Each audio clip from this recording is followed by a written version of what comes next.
Tere! Mina olen Nordmeri mesnik Peeter ja täna ma tahan rääkida sellisest asjast, nagu mis imeloom on pehme mesi.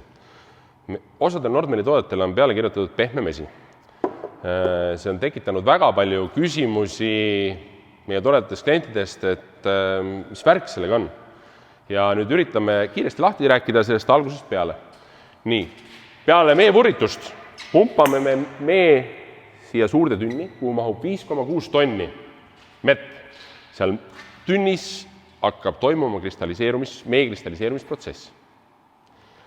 Aga selles tünnis on ka suur segaja sees, mis teatud aja tagant, teatud arvu pöördeid, teatud perioodi jooksul sooritab ja sel hetkel, kui nüüd hakkavad moodustuma mee kristalliseerumisel liitkristallid, see segaja segamisega ei lase seal juhtuda.